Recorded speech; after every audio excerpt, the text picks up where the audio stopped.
How can pornography impact you, your loved ones, and the world around you? Discover the answer for yourself in our free 3-part documentary series, Brain, Heart, World.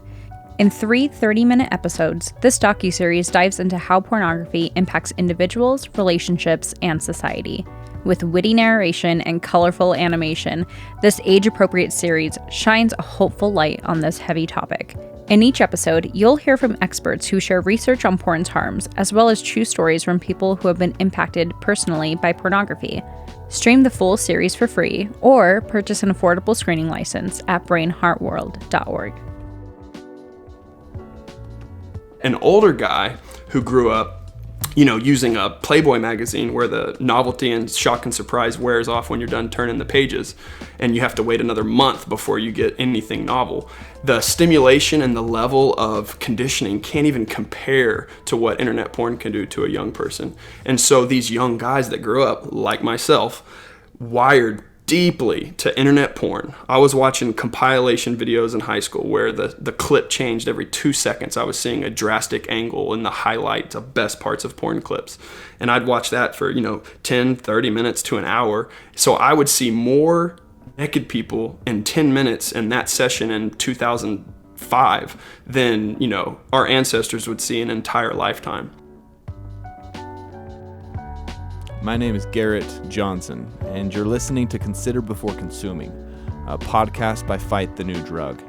And in case you're new here, Fight the New Drug is a non-religious and non-legislative organization that exists to provide individuals the opportunity to make an informed decision regarding pornography by raising awareness on its harmful effects using only science facts and personal accounts.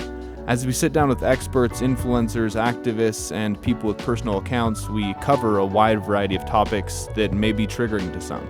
You can refer to the episode notes for a specific trigger warning. Listener discretion is advised. Today's episode is with Gabe Deem. He's an international speaker, writer, and activist. After recovering from porn addiction and a porn-induced sexual dysfunction himself, he has spent years studying the science of addiction and now runs RebootNation.org, which is a free online recovery community that helps addicts and their partners overcome problems related to pornography consumption. Gabe has presented at West Point. He's been featured in a Time magazine cover story. He's shared his story with Rolling Stone, MTV, Netflix, and many others. With all that being said, let's just jump into the conversation. We hope you enjoy this episode of Consider Before Consuming. So we want to welcome to the podcast Gabe Deem. Thanks for having me, Garrett. I'm excited. We are too. We're fortunate to be able to sit down with you. I'm actually standing, so I shouldn't say sit down with you. Are you sitting or standing, Gabe? I am popping a squat. Yes, I am. Nice. And you're currently I sent the equipment to Texas. Are you in Texas? Yes, it arrived. Dallas, Texas. Nice. I wanted to tell you how I first heard about you, because this is our first time speaking. Yeah, and right? I've seen some of your stuff, and I'll tell you the first thing I saw about you when you're done. Okay, cool. So, do you know that I rode my bike across the United States? Do you know that? Yeah, so I'll go ahead and say mine first. I saw your video that Fight the New Drug pushed out a couple years ago, where I saw this dude riding a bike with a chain across the country. Yeah. My first thought was, what an absolute beast. And then when you tie such an important message to doing something so insane, you realize that it's not insane. It's actually one of the more sane things to do, because you're trying to turn a negative into a positive. And I immediately respected that so much. And I'm into fitness. I'm a trainer as well.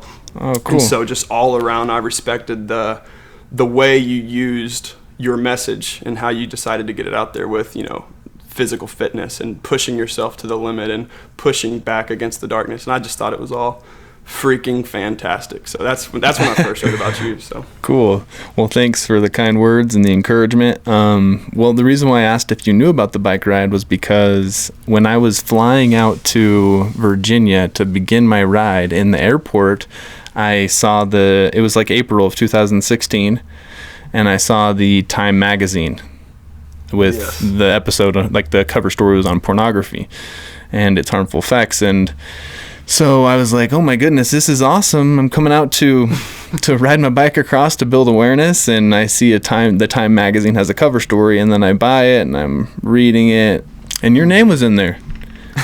And now we're speaking, so that's pretty cool. That's awesome. Yeah, that Time magazine piece, in my opinion, as far as mainstream article goes, was still probably one of the best articles to cover the topic. And Fight the New Drug got a shout out in there too. And it just really painted the picture for what it is, that young guys are quitting porn for health reasons, and it's screwing us up. Something that we thought was going to be pleasurable and something that we thought was going to enhance our sex lives growing up. You know, we're the super bad generation where watching porn was just teen culture and joking about porn was completely normal. And again, we just thought it was something that would, you know, as everyone says, spice up the bedroom, and it ended up doing the complete opposite. And so, you know, you see a lot of mainstream articles that completely read as if they were written in the 1800s, as just it's a moral issue, this and that, and a lot of misconceptions, and painting porn addicts as loser shut-ins in their grandparents' basements, and all these things that don't necessarily capture the true story of, you know, just about every young guy is super into porn by the time he's in high school, and that we aren't turning to porn for the, I guess, historical reasons of just trauma and abuse or shame or whatever, but we're actually just, we all have easy access, chronically consuming it, and it's screwing us up. And that Time piece really painted a good picture. And at the end, it even said that, you know, we're going into a mainstream environment where there's so many misconceptions, and people push back on the concept of porn addiction. And it really clearly articulated that, you know, we're trying to shatter those misconceptions. We're all trying to raise awareness on the physiological effects, and there's no really other mission we have other than to raise awareness so people can make informed decisions. And that Time piece was a big shift in the mainstream, I guess, perception of the problem. Right. Yeah, I was surprised to see that in the airport. Well, let's rewind to, when was Reboot Nation formed? March of 2014. What made you form this organization, Reboot Nation?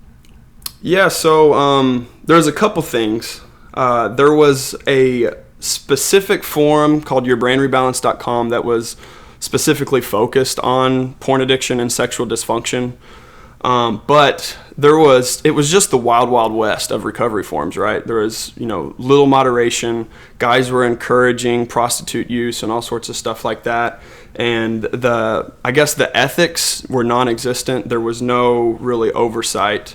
And so I wanted to start Reboot Nation to, number one, have, you know, a little bit of a moderation kind of ethical guideline, but also to really focus on the neuroscience. That was another thing that some of the other forums were lacking, was specifically pointing people to the neuroscience. And that's always been my niche, because that was what was most beneficial to me. And then also I wanted to raise awareness on the physiological effects of porn use. So that was always my intent behind Reboot Nation, was to point people to the neuroscience, and to stay away from ad hominem attacks. And because, again, on some of the other forums, there was people just constantly making fun of each other, attacking. It was not a healthy environment. And I wanted to kind of take a little bit of not the 12-step model, I guess, because we don't have a model per se, but just kind of the guidance to where it's a healthy environment. I wanted to make sure that Reboot Nation had some moderation to be a healthy environment. So it's going to be 6 years, because it started in 2014? Yeah, March of 2014, and my own recovery was in 2011. But as far as Reboot Nation goes, you know, it's consistently kept a pretty steady pace growing. We at 17,000 members, mostly young guys. We do have some women on there as well, and there's a section for partners too that have a loved one or a partner that's going through addiction or sexual dysfunction recovery. Cool. So, is it a registered 501c3? No, it's not. It's just it's a free website that I started. So Cool. it's not a legit 501c3 or anything, and it has no advertisements on it. Every suggestion for professional help I just did that for free, just linked to some people on there, and so there's nothing. I don't take donations or anything on the site or anything like that. When you say you don't take them on the site, is there another way to receive donations? Yes. So recently, I finally got in the Patreon game. So I do have a Patreon account. It's just my name, Patreon, Gabe Deem. And so that is something that I do want to continue to grow so I can, hopefully do this full time. This has been a side passion project of mine. All the time and effort I've put in has just been on my free time to create content that I think will be beneficial to people. And, so hopefully I can eventually pour all my resources and time into creating helpful content.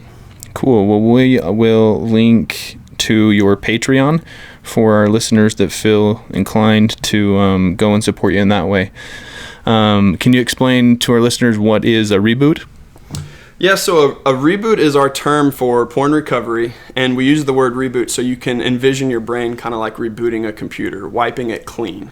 You essentially, the analogy would be you downloaded porn software and you've conditioned and taught your brain to respond to a certain stimulus, namely porn, to react a certain way and to become aroused by it. And so that term reboot is like taking your brain, giving it a break, wiping it clean, and then we have a term called rewiring, where you rewire or download more natural software, for the analogy's sake, to where you rewire your arousal back to a real person. So avoid pixels on a screen, clicking from tab to tab, swiping through porn websites, whatever the case may be, and then giving your brain time to rest, regain sensitivity, regain dopamine receptors, etc., and then rewire your arousal template back to a real partner. That's the main goal of a reboot, is to function sexually in real life. Because a lot of guys in our generation have trained for the wrong sport. It's like playing Madden NFL on Xbox all through your adolescence, and then when you're 25 years old, you actually might not even be able to throw or catch a football. And if you want to be good at football, you need to spend time on a football field. And if you want to be, good at sex or being able to have sex, you need to spend time around real people. And for younger kids, obviously, we're not encouraging young kids to go have tons of sex, but we are encouraging young people to spend time and connect with real people. I think that's something that everyone desires at an innate level, is connection. And the idea basically is the more connected you get through porn and online, the more disconnected you can get in real life. And who is the person behind the name Reboot Nation? Are you the one who thought of that? Yeah, that Reboot Nation name is me, and I could not tell you who's behind the concept of rebooting. I can give you a little history though. So in the mid-2000s, you had guys start showing up on forums about all kinds of topics, whether it was a guitar forum, a car forum, bodybuilding sites, health sites. I remember one of the first sites I found was called ehealthforum.com or something like that. And you would have threads all over the internet, thousands of posts long. And all these guys had one thing in common: years of internet porn use, eventually leading them to a place where they couldn't function with the real partner. And somewhere in the mid-2000s, maybe 2007, 2008, guys started calling it rebooting. The first guys that had the availability of the supernormal stimulus that internet porn is were the first guys to develop problems. And again, they were the computer nerds, so they used that term rebooting, which is a brilliant way to capture the phenomena.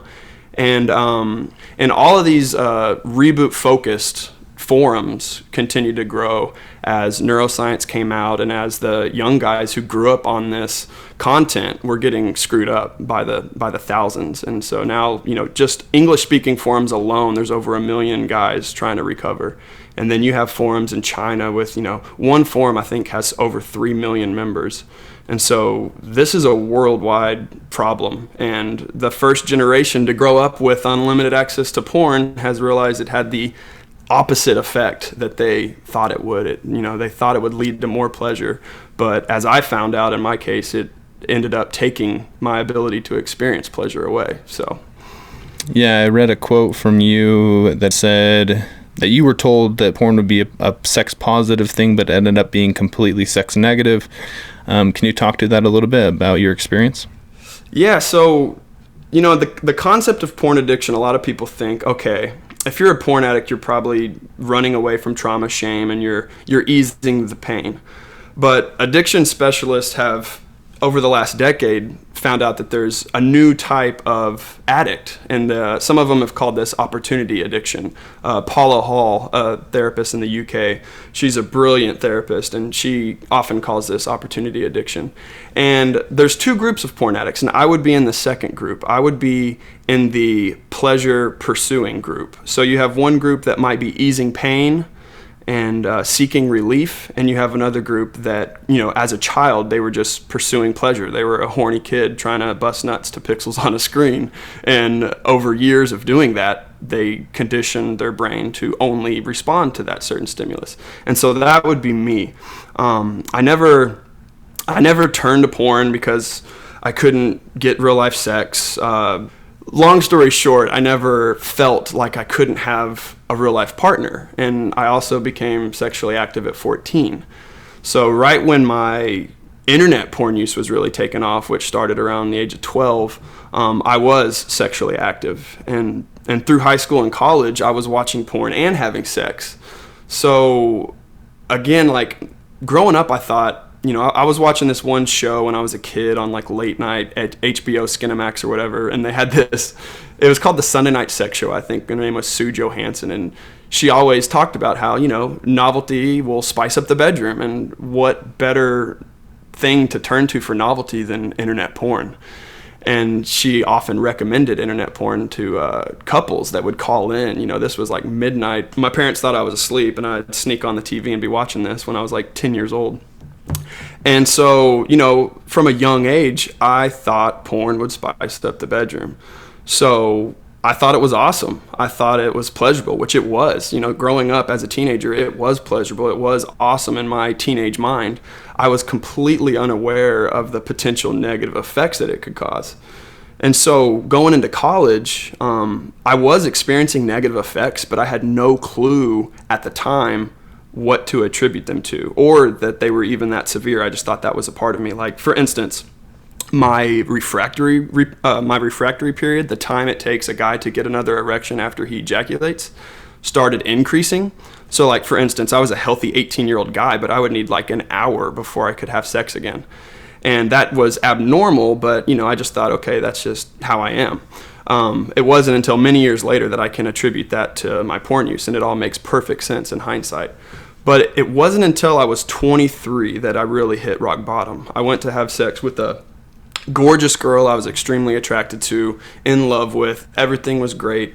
And when we went to have sex, my body could not respond at all. So here I was, otherwise healthy, really attracted to this beautiful girl I was in love with, and couldn't feel anything with a naked female right in front of me. And it completely was just like a kick in the gut, man. I remember, that night I literally didn't go to sleep. I just laid there with a tear in my eye because I was so confused, so broken, had no idea what was wrong with me. And that was in that was in March of 2011. St. Patrick's Day, to be exact. And I went on a journey to find out what the hell was wrong with me.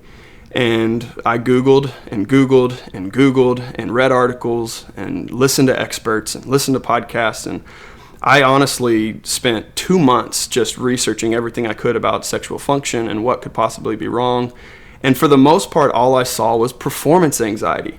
Like, that was all the answers I was getting was, oh, if you're a young, healthy guy, you're just nervous, man. You just need to relax, bro.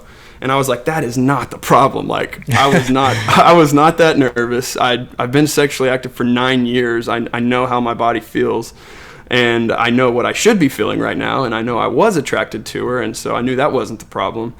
And I just didn't know what was wrong. And then I found a post on a forum that blew my mind, and it was a simple test.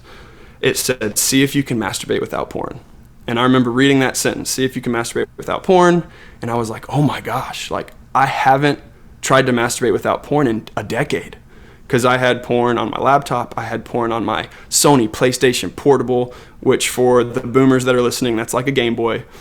And I had it on everything. And so I used that constantly. I always had access to porn, and I never tried to masturbate to my imagination or just to sensation alone. And so I tried it, and I realized I couldn't.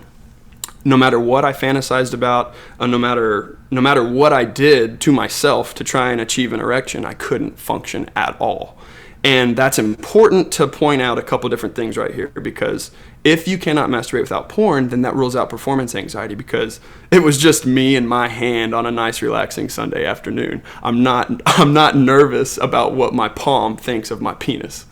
And so you're just eliminating potential absolutely causes. Yeah, okay. Potential causes. You can go down the list, right? So if you can't masturbate without porn, but you can get an erection easily with porn, that's important, because if your penis functions with porn, it's not an organic problem, meaning, it's not a blood flow problem where your veins are blocked and it's a cardiovascular problem.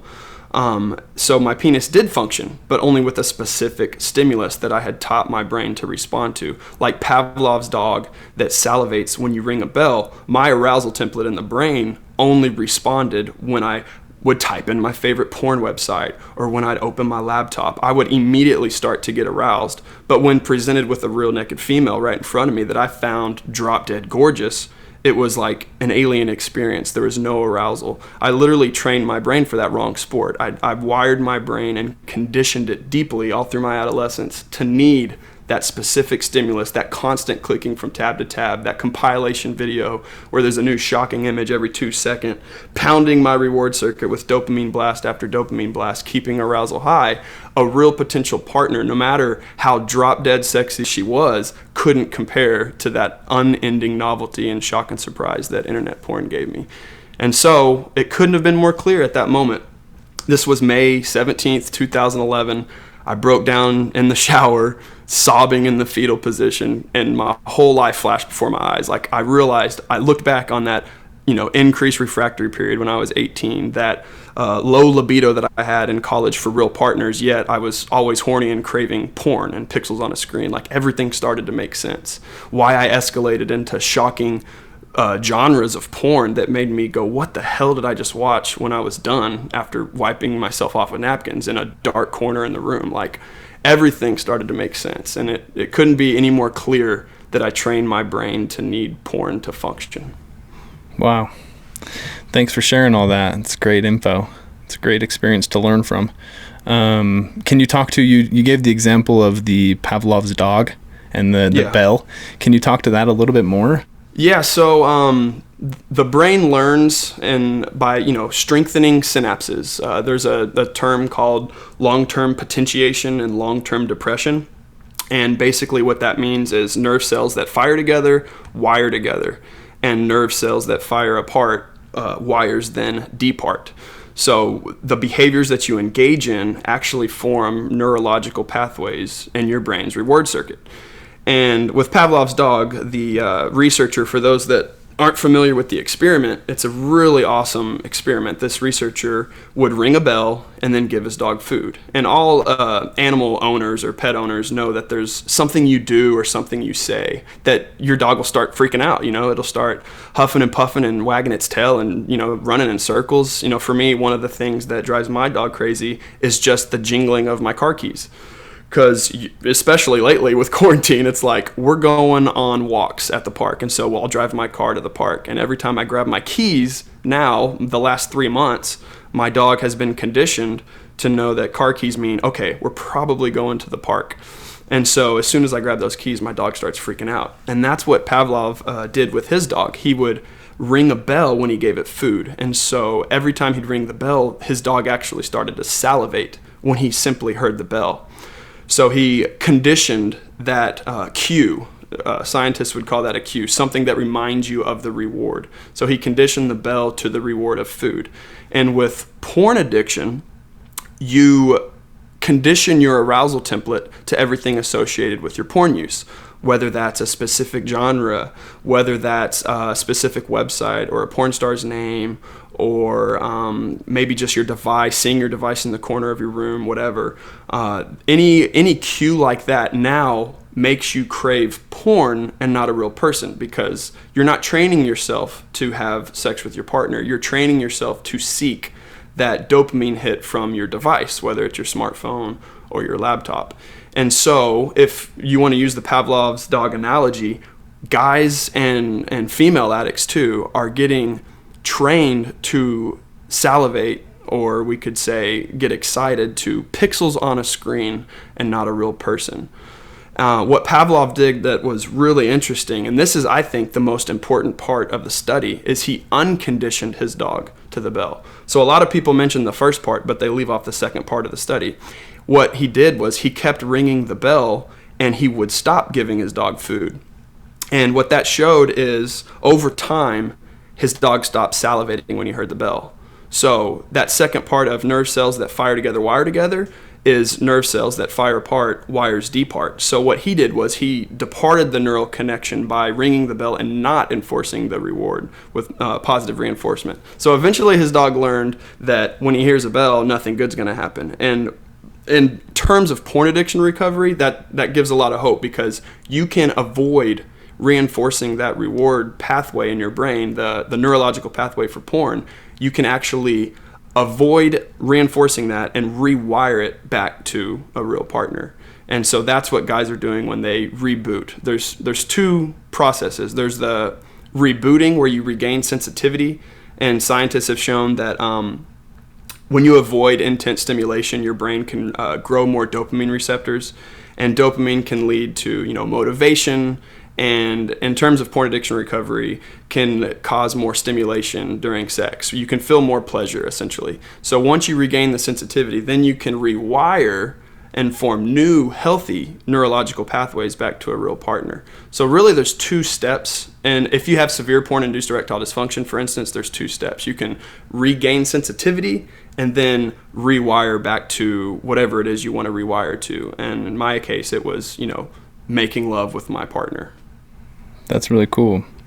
It's interesting to think about the fact that Pavlov's dog is a member of Reboot Nation, basically.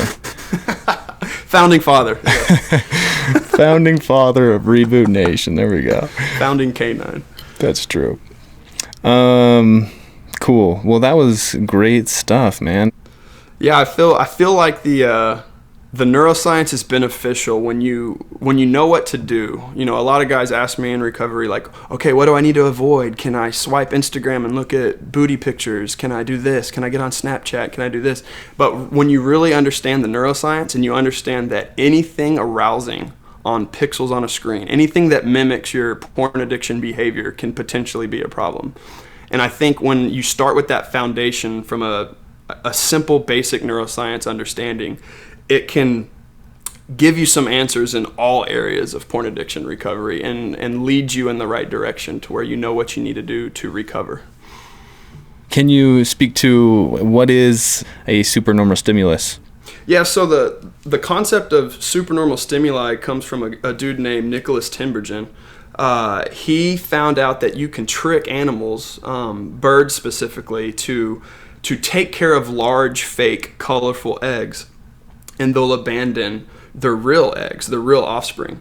And they've found that beetles will mate with beer bottles, brown beer bottles, because the beetle thinks that beer bottle is a big female that will lead to stronger, more success in reproduction. And so you can do this across the board with like a ton of animals. There's been lots of interesting studies where mammals can be tricked into preferring fake to real, because it's more stimulating to the reward circuit. And evolutionarily speaking, that's because they think that it's better for survival and better for reproduction. And so when you look at that concept in porn, you see that novelty, unlimited novelty, and clicking from tab to tab taps into the brain's reward circuit. That subconsciously your brain thinks that you're fertilizing thousands and thousands and thousands of mates, when really you're just looking at pixels on a screen, red, yellow, green dots. And our subconscious doesn't know that. It's not smart enough to realize that. Now, consciously, I can tell you, yeah, sure, I'm looking at a screen. I know it's fake. But once you're aroused, that, you know, the prefrontal cortex shuts off. You're not thinking clearly. Your reward circuit's buzzing. And you end up fertilizing your laptop or your smartphone, essentially. And so you get tricked into preferring that supernormal stimuli, like the bird that neglects its eggs and sits on the fake ones, like the beetle that humps the beer bottle. Some young people are making love to their laptop and ignoring their partner that might be crying themselves to sleep in bed next to them. And this doesn't necessarily happen consciously. This can happen over years of brain training, right? You know, I don't know any young guy that would say, oh yeah, I'd rather jack off to porn than have sex with a beautiful person. It's like, you might not consciously say that, but that's what's playing itself out in reality, you know, in millions of young people. They're tricking, the reward circuit is being tricked into thinking that what might be more stimulating temporarily is better than the real deal, and it ends up numbing themselves to the point where they can't even have the real deal. And so that's the concept of supernormal stimulation. It's more stimulating than something you can have in real life, something you can experience in real life.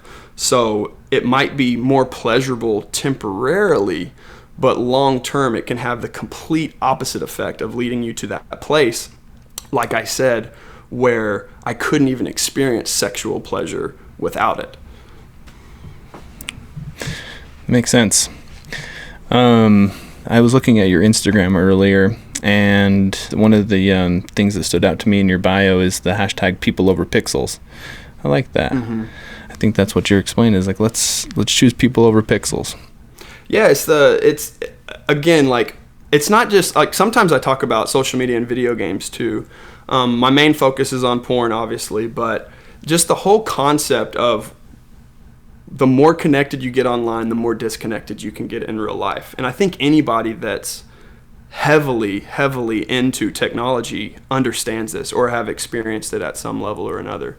You know, whether it's spending all day on Twitter, you know, like right now I'm trying to kick my Twitter addiction. I'm freaking hooked on that thing, like, especially with my insatiable curiosity of mainstream conversation and debate. I always want to know what people are saying. And so if I'm not careful, I'll be swiping Twitter, you know, at dinner, and my wife's like, get off your phone.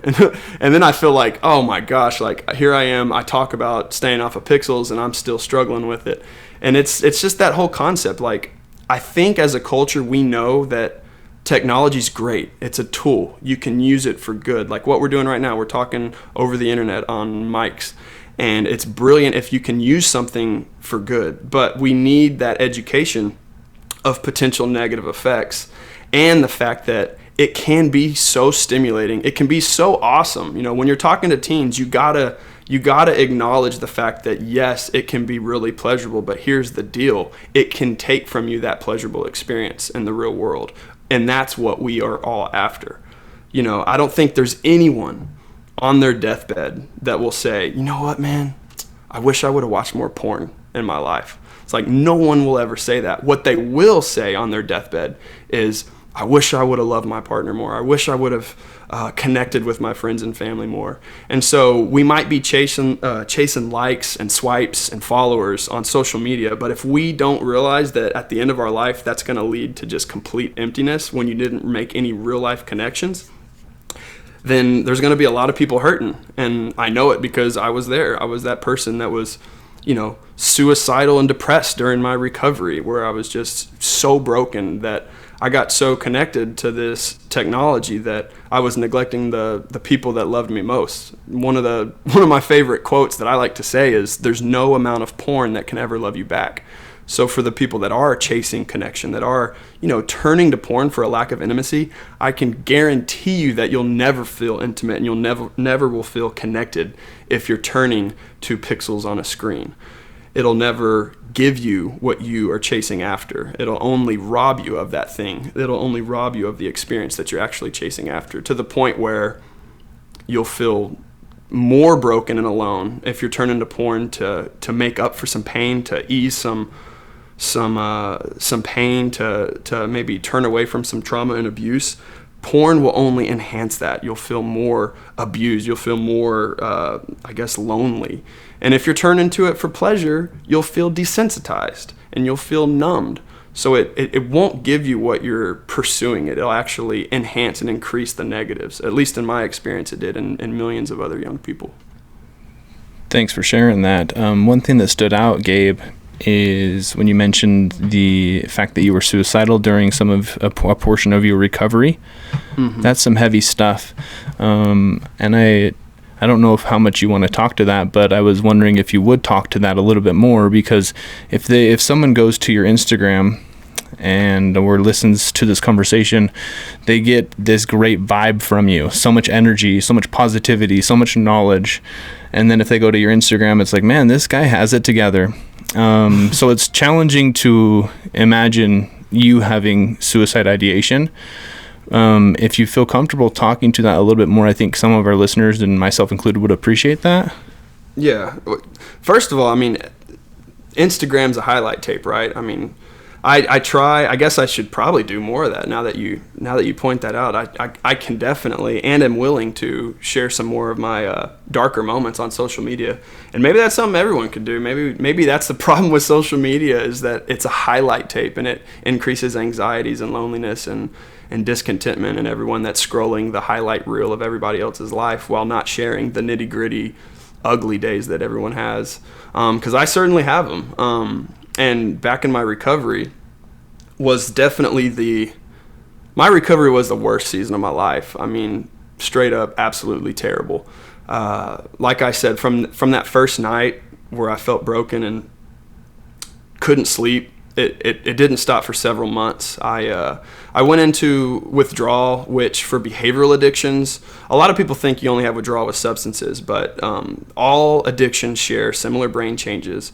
And when any addict gives up their addiction, you can see neurochemical changes like increase in CRF and norepinephrine. These are stress chemicals, and increase anxiety and stress.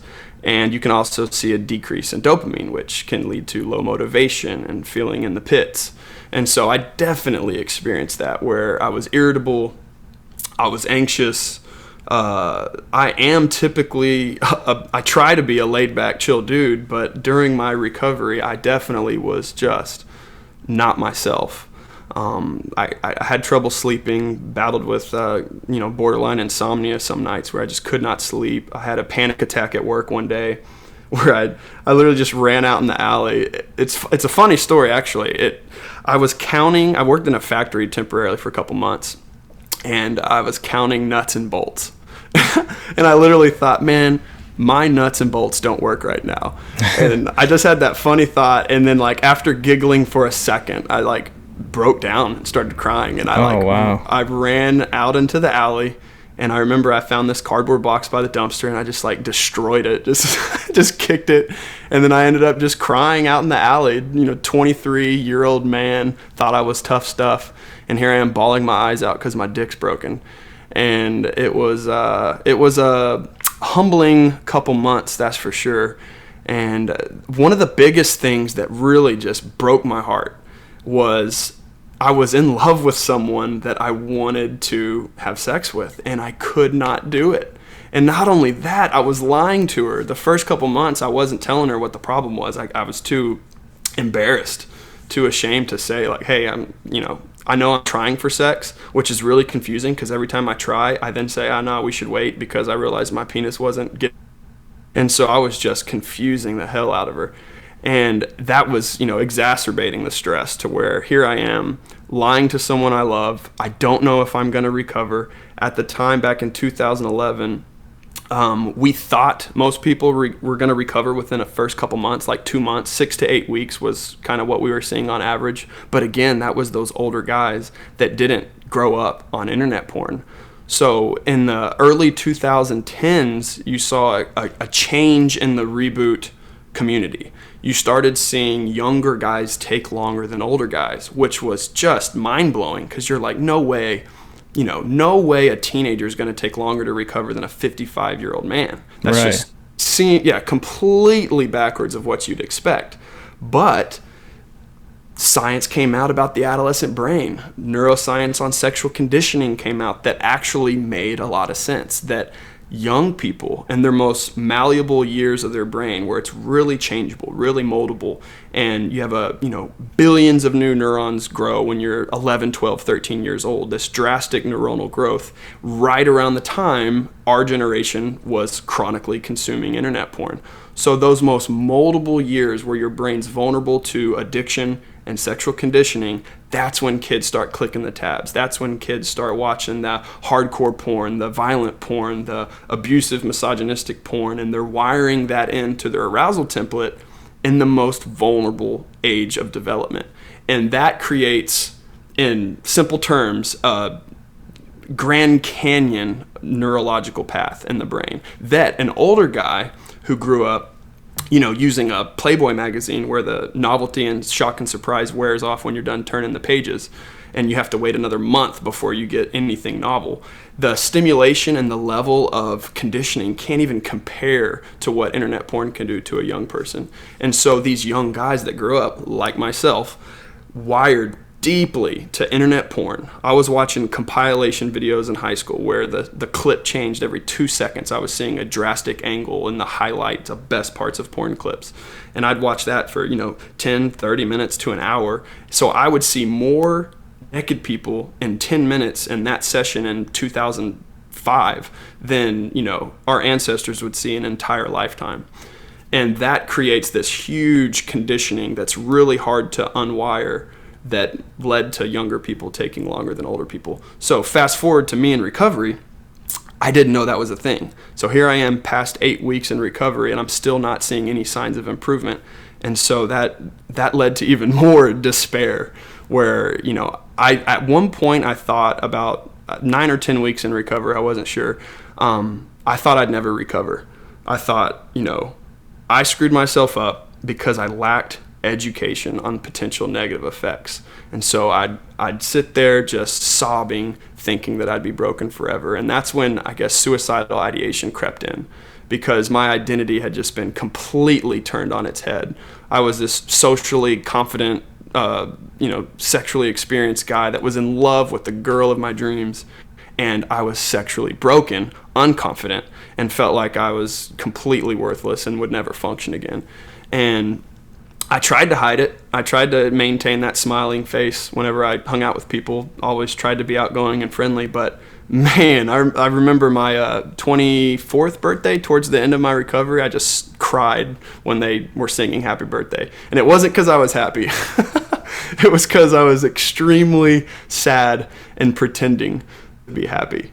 And thankfully, eventually, as I got educated, and I want to turn this to hope, because this is what really changed my life, is once I found out the neuroscience of how the brain can always change. So here, I had that thought that I'd always be broken, but once I read the book, The Brain That Changes Itself, which I know you've read. I saw a social media post from you, Garrett, where you read that book. That book, chapter 4, completely gave me hope on the brain's ability. The concept of neuroplasticity is alive and well our entire life and never stops. We can always learn something new and we can always change our brain. That concept gave me hope. And as I continued to get educated, and as I read success stories by the freaking awesome, brave men that posted their success stories on the recovery forums, don't know who they are, they use pseudonyms, but if you're listening to this, thank you so much. Y'all's stories saved my life.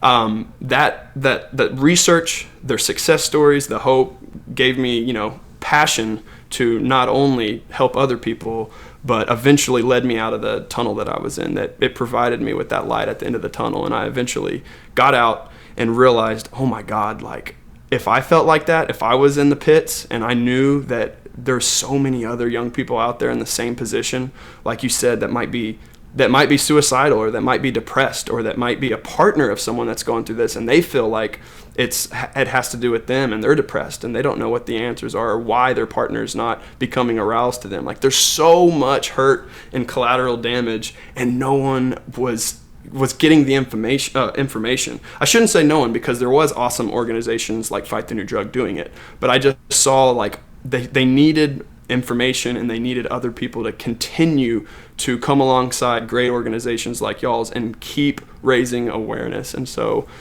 I took all that hurt, I took all that information, and I tried to turn a negative into a positive, and I'm really thankful that I did, and I'm to this day thankful for amazing people like y'all that give me a platform to share hope and share information, because I know it can be life-changing, and also it can be in a hedonistic way. It can lead to more pleasure, and it can lead to more love. At the end of the day, that's what y'all are all about, and that's what I'm all about, is love and connection and getting away from something that can rob you of it. Well, we feel the same level of gratitude towards you and Reboot Nation, because you guys are doing lots of good, and so thank you, and thanks for sharing all that, man. You are an inspiration, and just listening to all your experiences, they're so real, they're so genuine, and it really is inspiring. One last question that I don't know if you answered, maybe I missed it. How long did your reboot take? You kept talking about 6 to 8 weeks, but yours took longer. Mm-hmm. Yeah, my reboot timeline, the first couple months, I didn't see much improvement. I started to get, as young guys would say, morning wood. I started to wake up with nocturnal erections at around 3 months, so that was some sign of improvement, and a good sign that things were moving in a positive direction. And then around 6 months, I could achieve an erection for oral sex, and I tried for sex during those months, but I kept failing. But it took me 9 months to regain full sexual function. And actually it took over a year to be able to masturbate without porn, which is really important, because that again shows that I was so conditioned to respond to a certain stimulus a certain way. And it made it clear that, anxiety wasn't the problem. It was sexual conditioning of my arousal template. So 9 months to regain sexual function. And I know that can sound terrifying to listeners, but let me make something really clear. I was one of the more longer cases we've seen. Most people recover within the first couple months. I should throw that out there. There are plenty of longer recovery accounts that we have, but most older guys will recover in the first couple weeks if it's a porn-induced sexual dysfunction, sometimes maybe 2 months. And then younger guys can take 2 to 3 to 4 months and maybe longer. But the one thing I want to say is, regardless of how long recovery takes, if you do have a sexual dysfunction, that you can and you will recover. As far as we know, everybody that's avoided artificial stimulation and avoided intense stimulation so they can regain that sensitivity, and everyone that's tried to rewire with a partner has succeeded. So let that give you a lot of hope. Cool. What can we do to support you and Reboot Nation? When I say we, I mean us at Fight the New Drug and our listeners.